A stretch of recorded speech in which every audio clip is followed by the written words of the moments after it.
Thanks, Kat. Thanks, Kat. And for the nice words. And I'll remind you, the talk was inspired by your talk at BSidesPGH last year. So if it doesn't go right, it's your fault. So welcome to Please Waste My Time. As Kat mentioned, there's two of us.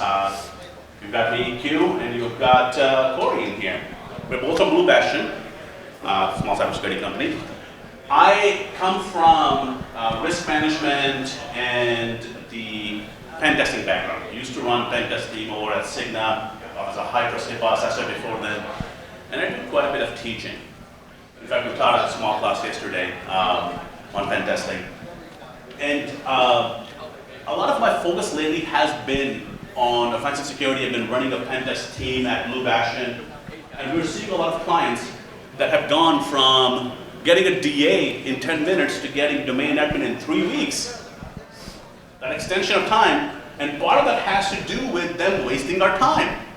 So this is going to be a fun talk to kind of share some of those stories and talk through that. So yeah, so that's me, and I, as any hacker would, have an imposter syndrome.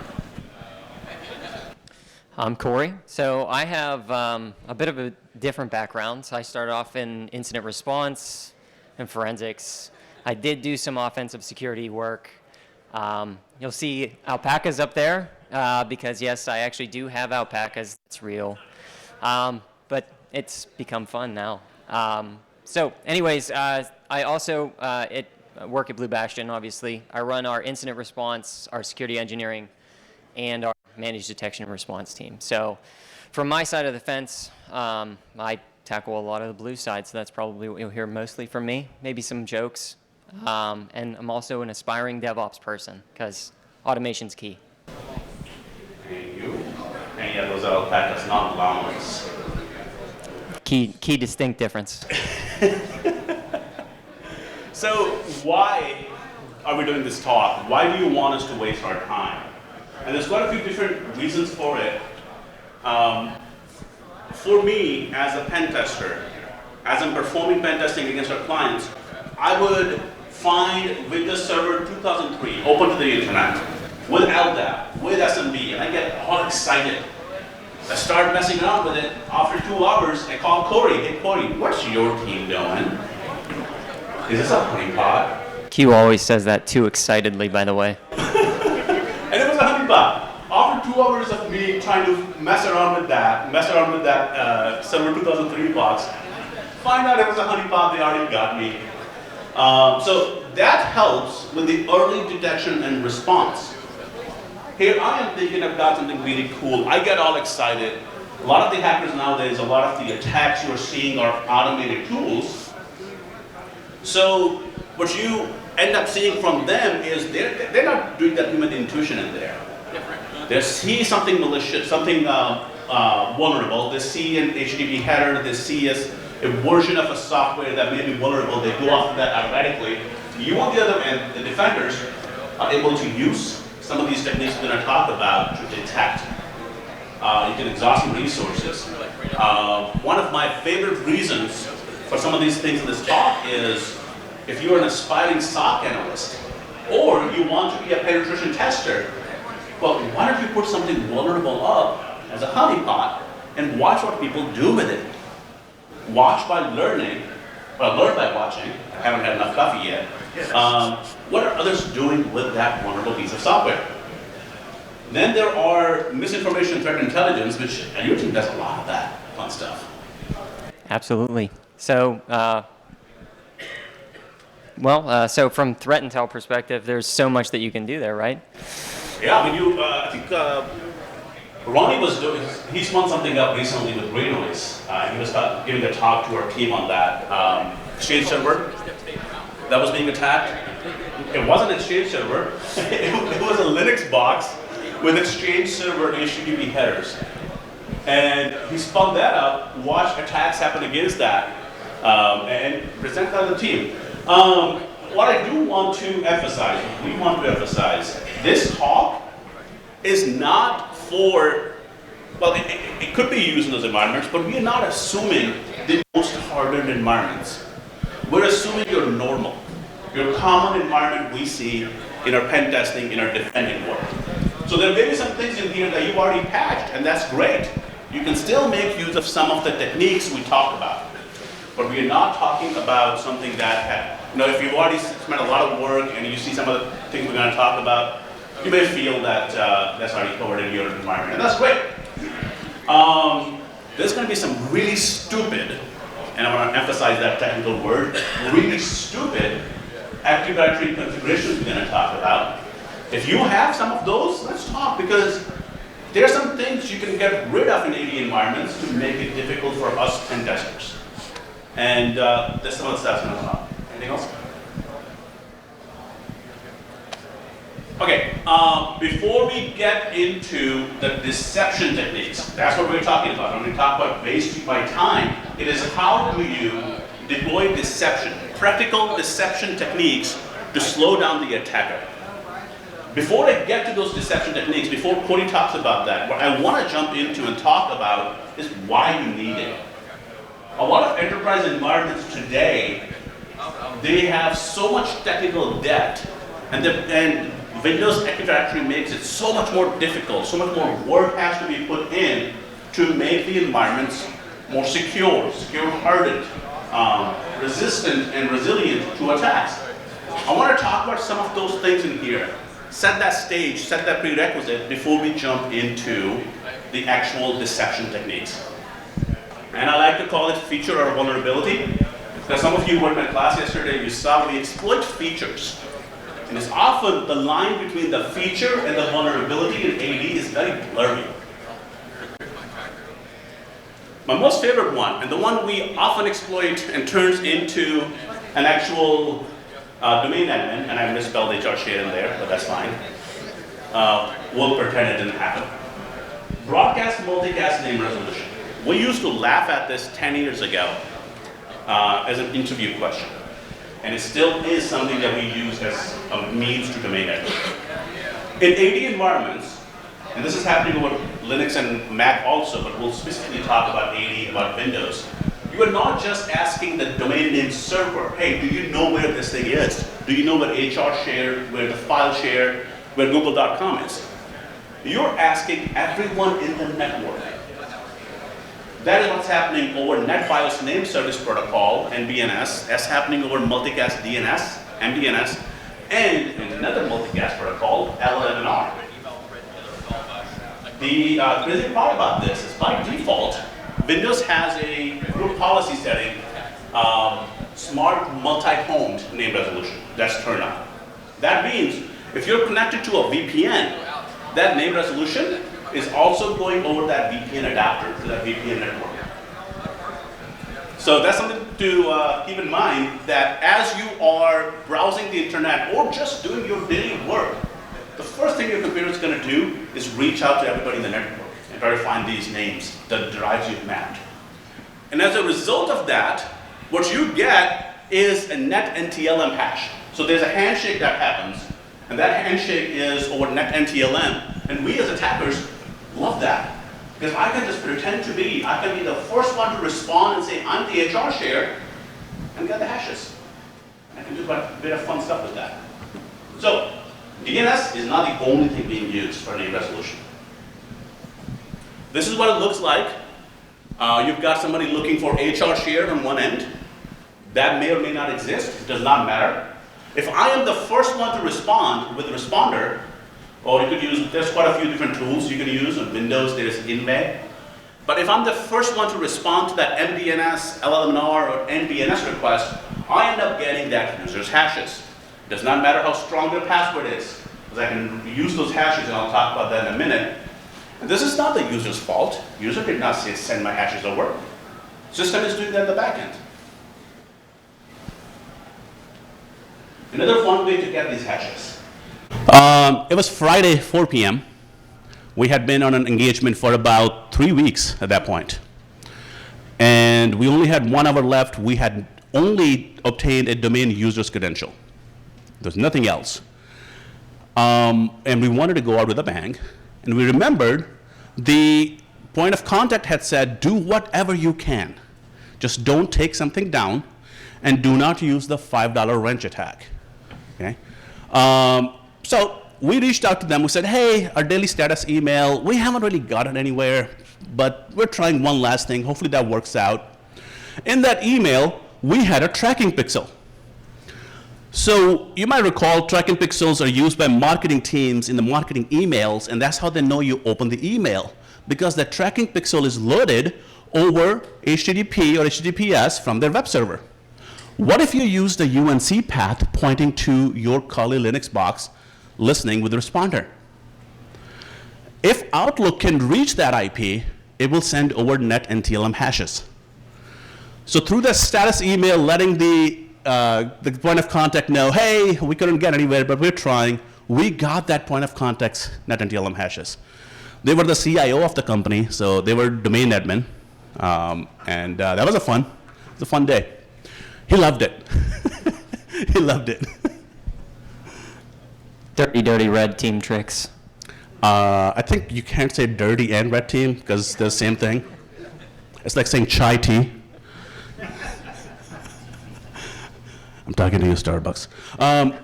So we got those hashes. A few different ways you can get them. What do you do with them? Well, you could crack the hash, but imagine you've got a strong password. You've got 24-character minimum password length requirement. What we can do is called an SMB relay attack, where I take the hashes that I obtained in responder, and I just spray them over to everybody else in the environment. It's like I stole your badge and walked over to everyone else or every door and unlock that as you. That's called relay attack.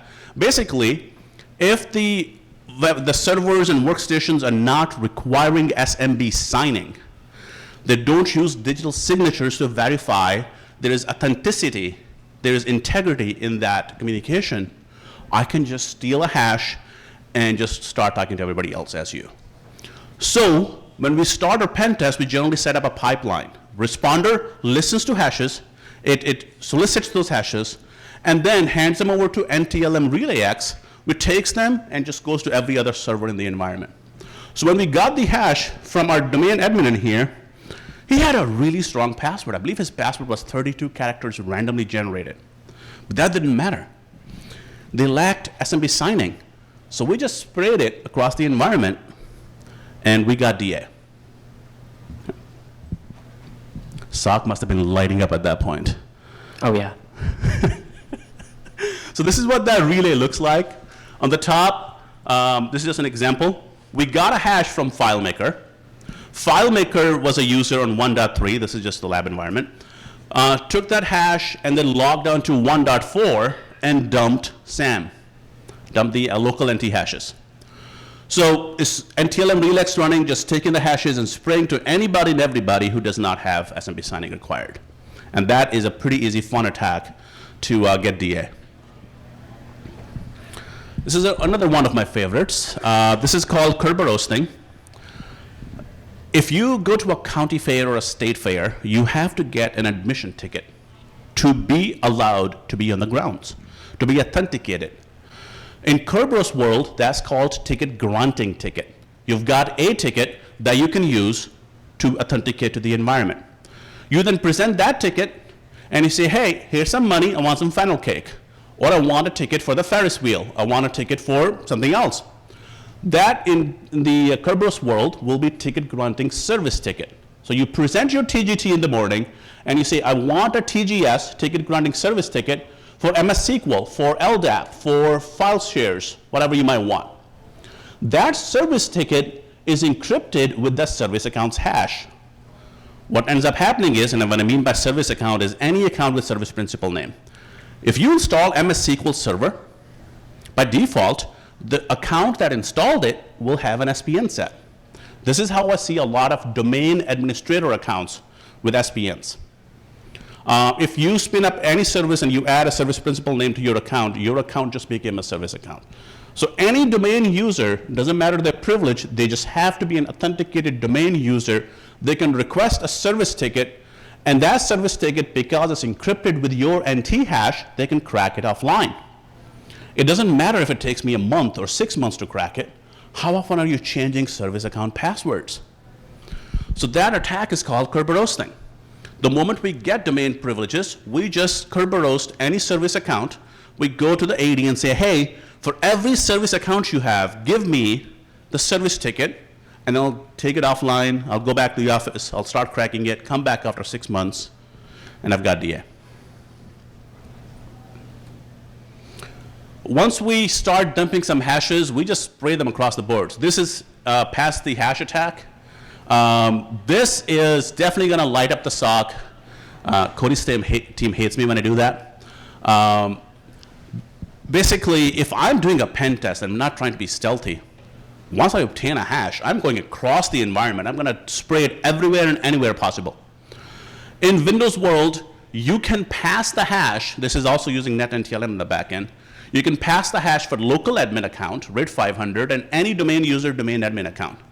If you're using the same password for local admin, the hash is always going to be same because there is no salting. Okay? It's not that salting wasn't invented back then. It's just somebody made a decision. And that pass the hash attack, because you're using the same password everywhere for local admin, we end up getting some more local admin. Pass the ticket is using Kerberos ticket. Earlier I told you the ticket granting ticket, TGT, is what authenticates you the environment. You present that ticket to request service tickets for MS SQL, for file share, whatever it might be, to be able to talk to those services. That ticket granting ticket is stored in LSAS memory. So if I have local admin, I can pull the TGT for any user in that box. One of the very common ways we get DA is domain admin was logged onto somebody's workstation. Helpdesk has DA, helpdesk logged onto somebody's box to install a printer. And that was enough to have their ticket be sitting in that memory of that box for 7 to 10 hours, and we just pulled it. Okay. And now we can just reuse that ticket either on the same box or somewhere else, and we can start pretending to be that service, that user. This one you can see on the left, the start time was on the 17th at 10 a.m. It will end at 8 p.m. that day. But that ticket can be renewed till 24th. So plenty of time on that.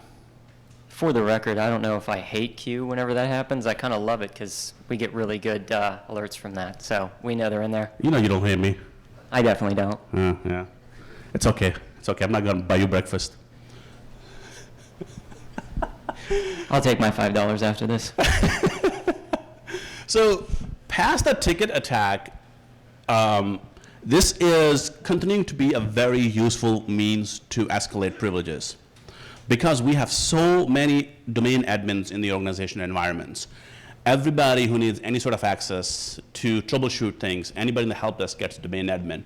And they're logging on to just random workstations, they're logging on to Joe's workstation in the front desk to install a printer, to install any application, and leaving their tickets, leaving their credentials in memory. So that's something to keep an eye on, try to reduce that. Anybody here know Bloodhound? It's got quite a few of you. Excellent. If you don't know Bloodhound, you should learn Bloodhound. As sysadmins, as blue teamers, Bloodhound is a really useful tool. It will map out the paths to escalation. For example, in one of the client environments, we found all the domain users had local admin on this one box. And that box happened to have a domain admin logged on. That was an easy escalation. Another one, we found that the domain users were provided right privileges to default domain controllers group policy. So we just modified the group policy applied to domain controllers and got DA. Bloodhound can help you find that kind of stuff. Oh, this is my favorite. Passwords stored in text files, although mostly I like the OneNotes. OneNote notebooks with IT diagrams, with IT documentation and notes and passwords. Your documentation and passwords should not live in the same place. Your onboarding documentation for an intern should not be in the same place where your domain admin's password is. And your passwords should always be in an encrypted format, except I once found a key pass database, password manager, in a file share that was encrypted, so great, but the password.txt for it was sitting right next to it. Now, it was an IT share, so the installer for KeePass was also sitting next to it. So that was a fun day. So I just talked about all these crazy things that we do to gain access to, that make it difficult to secure the enterprise environments. Now I'm going to hand it over to Corey because after we destroy stuff, him and his team have to defend it. So. Some of this is, you can't defend against some of this. Passwords and shares, there's no defense. So honey users.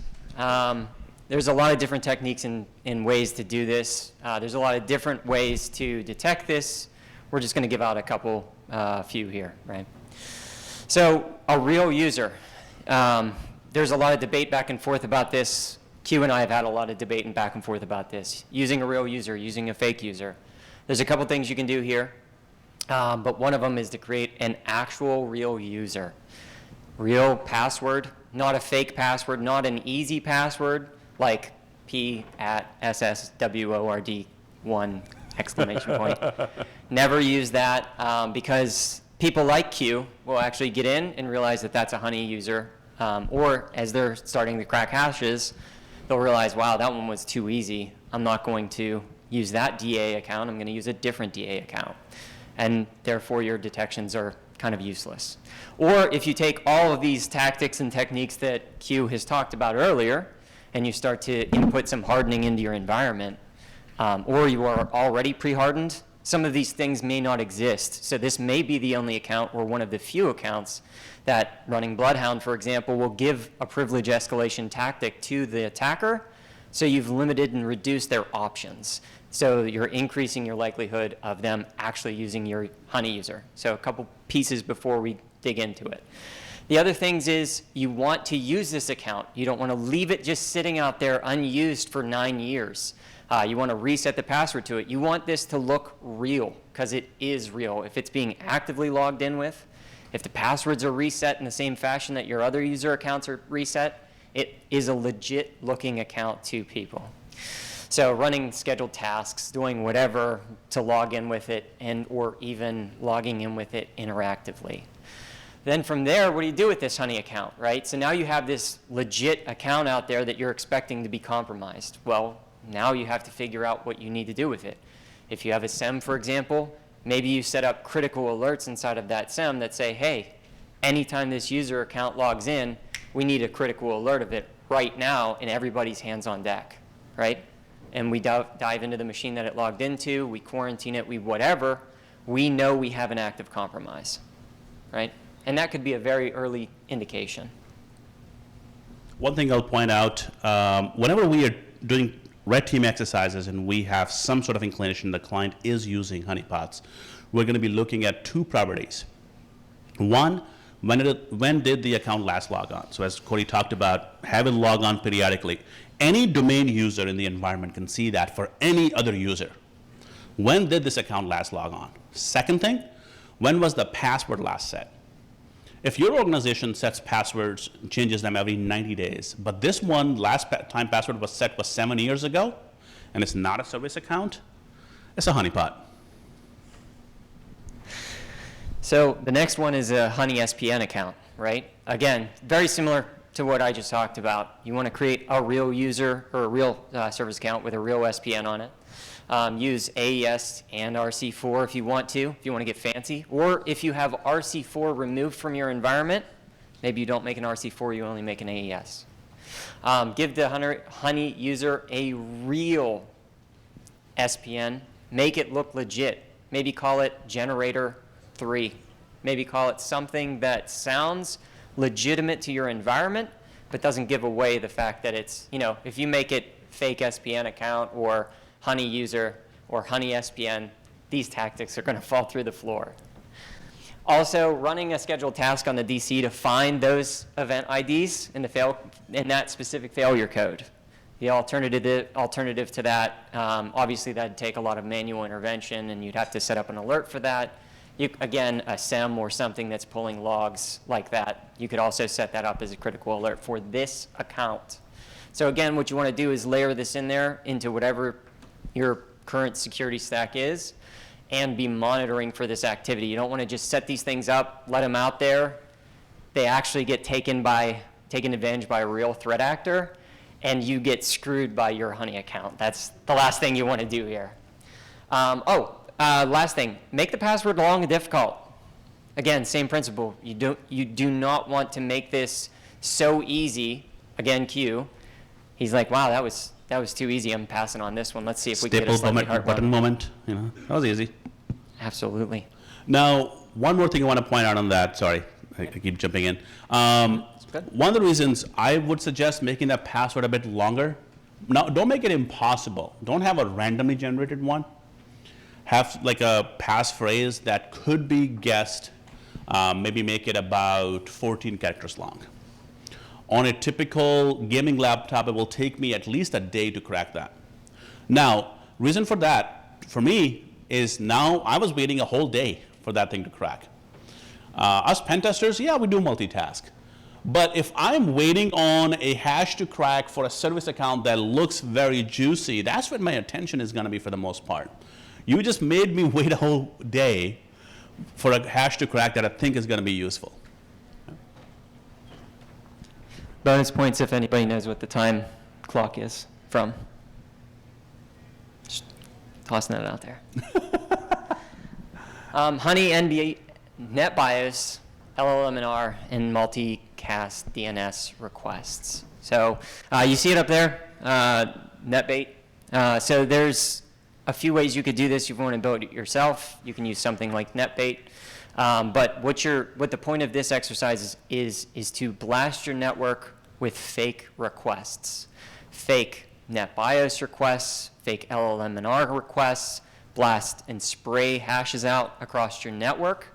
Again, same thing with these hashes. You have to be monitoring for their utilization across your network. But what you're doing here is, and again, even if you're going through, cleaning up your network, disabling NetBIOS, disabling all of the LLMNR requests, and the multicast DNS requests, what you want to do is still layer these in there, right? So you start making all of these broadcast requests out to the network. Let's say NetBIOS. Somebody drops in VE. I'm just going to pick on that. Somebody drops in VE in the network. All of a sudden, you start getting responses to a request that you do not expect. And using, again, something like NetBait, you can now see that. You'll generate a log, and you want to be monitoring for that because you know that machine should never get a response to the things that you're pushing out those broadcasts for. And make it real looking, like not randomly generated name. The name should be similar to some of your other servers in the environment, some of your other machines. When we wrote InWave, one of the other things we added to that was spew credentials. You can also use this to write the attacker's story, their path. Once they do respond to it, they will get some hashes that they can start cracking or using, and you can make that an actual account with a difficult password, or you can just make an account that doesn't exist. I've been caught a couple times this way by clients, and it's always a fun thing to talk about afterwards. Because when you run Responder or InWave, by default, they're not picking and choosing what they'll respond to. It's a race condition. First thing I'm going to see I'm going to respond to. When we are doing stealthy red team exercises, we're first running Responder in analyze mode to see what's in the environment and pick out any honeypots, and then we can specifically respond to individual things. For the most part, we're just running Responder to see the first thing that comes up and pop that, but you might get caught that way. And you're probably starting to see how some of these melt together. Your Honey user, your Honey requests, tying all of that together into a more unified front. And apologies to anybody who doesn't like Honey. I love Honey. Canary tokens. I think a lot of people have probably talked about canary tokens, maybe even ad nauseum.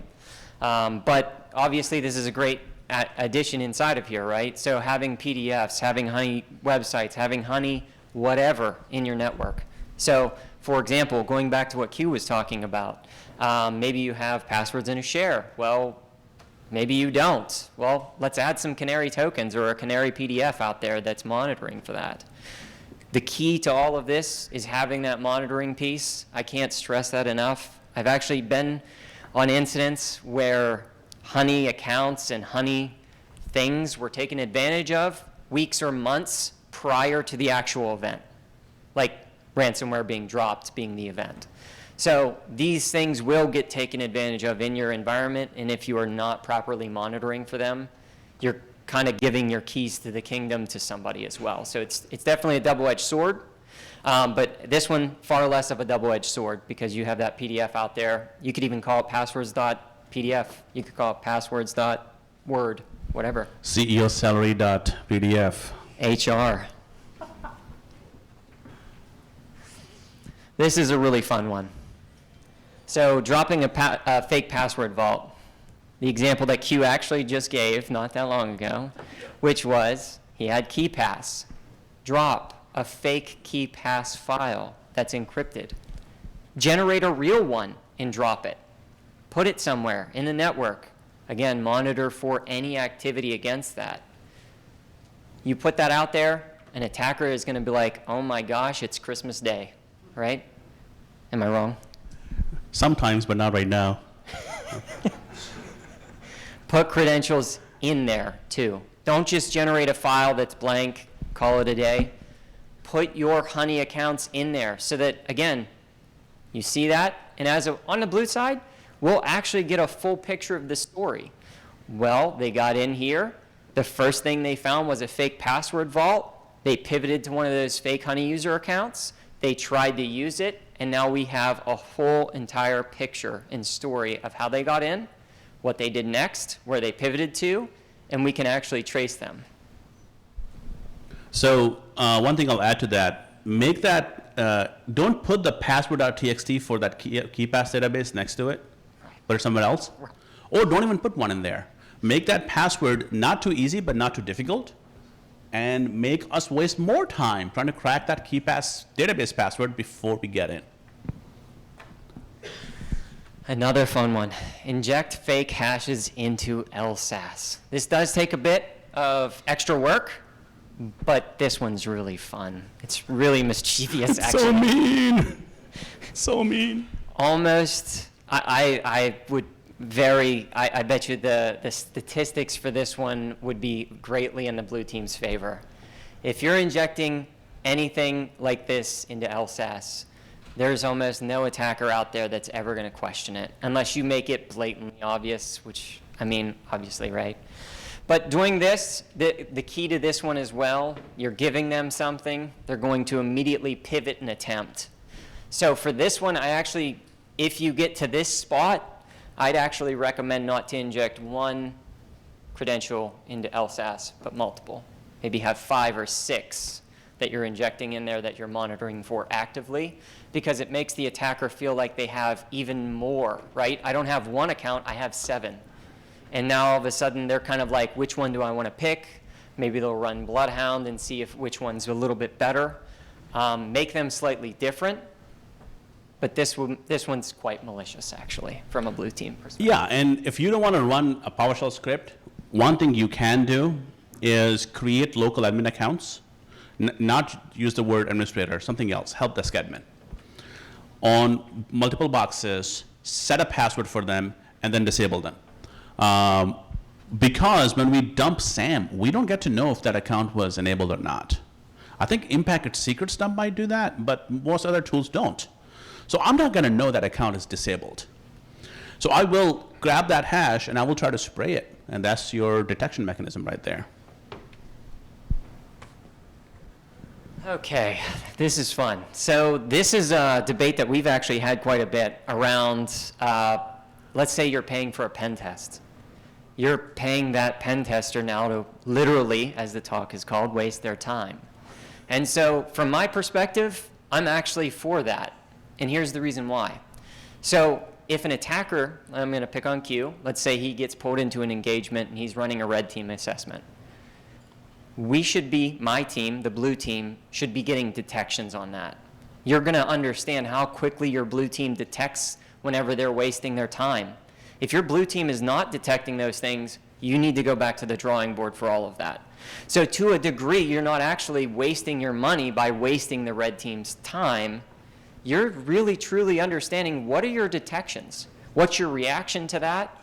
What is your blue team going to do as a reaction to that? How quick does that happen? If Q is wasting his time for I'm just going to say 12 hours of an engagement, and your blue team hasn't said anything yet, there's a great big disconnect. You should probably talk to your pen tester. 12 hours is a long time. You should probably hire that pen tester as blue teamer at that point. That's kind of true. But at the end of the day, from my stance and perspective, it can really truly test how well you're monitoring these honey accounts. And again, some of these things, especially if you're doing them the way that we're suggesting, they're real accounts that could be used for bad. And then you could also have like some sort of a time limit. You could choose, okay, if we have not gotten our blue team to alert on this and do something with it for about 5 hours, let's say. Let the pen tester know, 10 hours, 12 hours, whatever you choose. Hey, you're in a honeypot, but also make sure they put that in the report, that there was a honeypot that caught us, okay? Have them put those positive measures in the report, some thumbs up to the security team. You all are doing a good job, so put that in the report in there. So I'll toss one extra tidbit out there. We talked about creating a real user account, and if your comfort level for that is not very high, maybe you're not comfortable putting a real user account out there, something else you have to worry about, you can create an AD schema object. You'll have to research this a little bit. That's so mean. You can create an AD schema object. It's the beginnings of a user account. It's not a real live user account, but you can do this. And then you have to enable additional logging on the domain controller, all of them preferably. And then you would have to monitor. I think it's 4662 is the event code. Don't quote me on that. It's something right in that range. But basically what you're looking for, and you would want to set up an alert for the user account name. And what you're going to do is you're going to look for that event ID. Again, I think it's 4662 and that user account. Here's what you're going to detect. Bloodhound. Bloodhound, as quiet as it is, it goes in and literally at the top of its lungs, it screams at Active Directory, tell me everything about you. Everything. I don't care. Give me everything you got. And so what you're doing with that AD schema object is you're monitoring for anything to talk to it. There are a few false positives that you will see from that. If an IT admin goes in and runs a tool like AD Find, which is very similar to how Bloodhound works, it's also going to trip that up. But that should also be a blue team verification at that point. If I see an IT admin running AD Find, because threat actors use AD Find, they may not use Bloodhound. If they're using AD Find, we should be verifying that with the IT folks that they in fact did that, and that was on purpose. So since I'm a red teamer, I have to double up you. So this, like the credit to this goes to Byron, one of our red teamers. He was doing purple team with the client. End of the purple team, they start throwing these ideas on the board. What are the craziest things we can do to detect attackers? One of the things they came up with was create thousands and thousands of honeypot users, thousands and thousands of honeypot groups, thousands and thousands of computer objects, and have them all have relationships with each other. Somebody has access to something, somebody's a member of something. That Bloodhound will take hours to load. And I'm just sitting in there waiting for the Bloodhound to load. Heck, maybe my computer's fan will give out. Right. Second thing I would suggest is ChatGPT or any AI, use that to write some documentation that looks like real IT documentation and put that on OneNote. Some of us do like to read. And believe it or not, some of us do have interest in your documentation. And you'll waste our time that way. All right, that's it, I think. Any questions, comments? You look surprised. I have a question. Yeah. Have you ever successfully pwned a network with a honey user? Yes, we've done that using a honey user. Client was really into honey users, and then they left the organization, somebody else came in. And they didn't even know about the honey users because the person who created the honey user did not document it. So there was a honey user sitting in there with a password of password 2021, and we were in 2023 at that time. And we used it. Now the person who created the honey user gave it domain admin. Not sure why they did that. So that was fun. So as you're apply these techniques. These are really good techniques. Use some drawing board, use a whiteboard to plan it out and do some threat modeling to figure out, one, what story do you want to tell? What story do you want? What path do you want drawn by the attacker? But secondly, how do you want to detect them? And you guys had an IR related to that too, right? A different event? Yeah, and to be candid, you would really rather have Q find it than me. If I'm called, that means you've probably been encrypted. So, but yes. Yeah, it's happened, and it's not a fun day. Anybody else? Yeah. So, question on Oh, sorry. the LSAS hash injection. So, when you inject a hash into LSAS, when you're using Bloodhound or another session collection tool, will it show up as that user having a session, or is that only like within the LSAS process? I believe Bloodhound is looking at active sessions two different ways. One is somebody actively logged on. And the second one, if there is a DCC sync hash or DC sync hash possibly in there, that might show up. What I've usually focused on for honeypots is SAM hashes. Reason for that is DC sync hashes are harder to crack, so most attackers don't even go after them. If you want them to go after something, NT hash is the way to go. Yeah. Kat, you had a question? Yeah, I was just going to say, he said that he got some of this ideas from one of my talks. I do a lot of honeypots around the world. I have a small company of honeypots in Ukraine.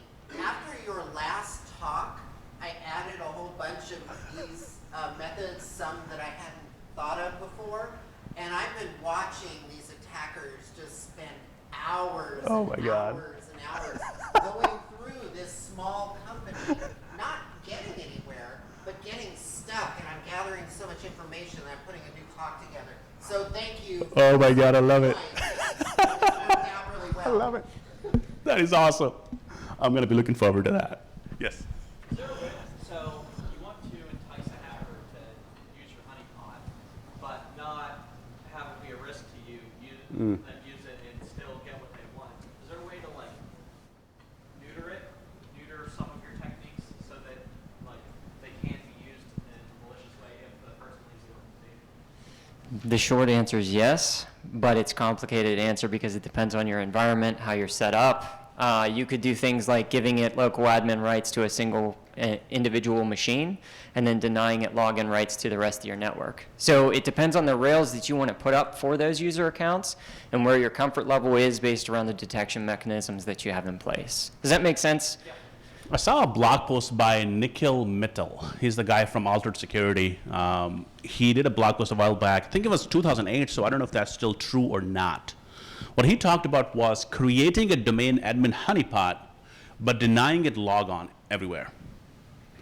I don't know if being a domain admin will now override that or not, so test it out in a lab environment.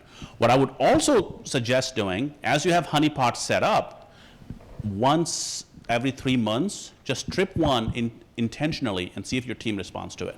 Use those honeypots also as an incident response exercise. See how your team is doing.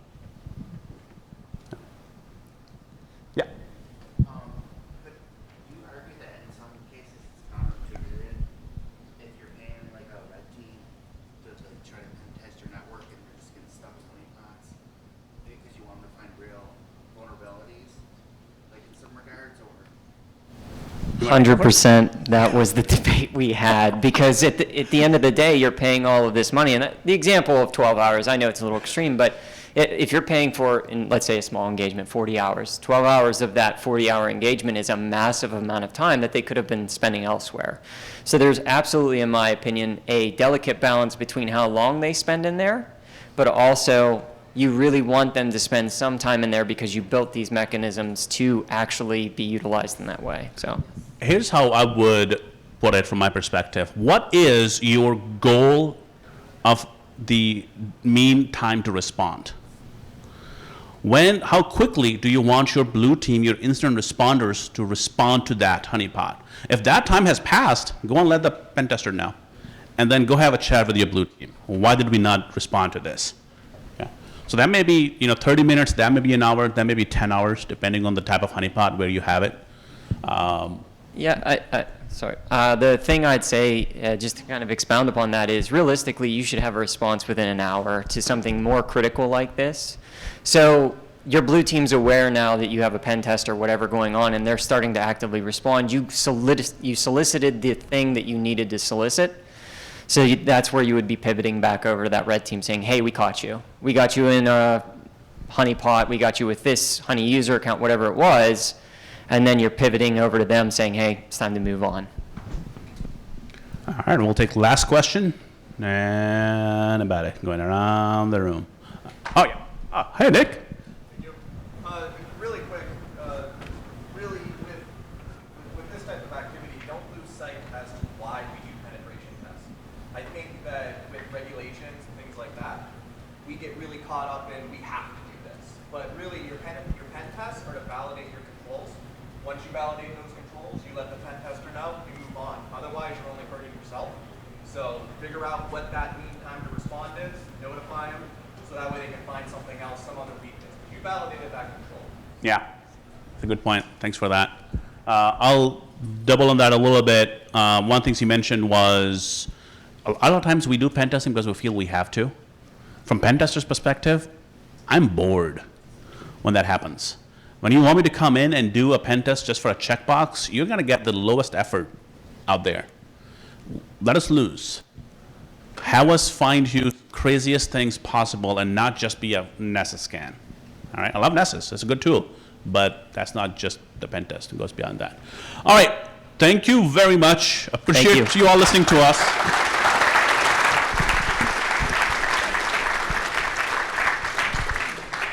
And now go waste somebody's time.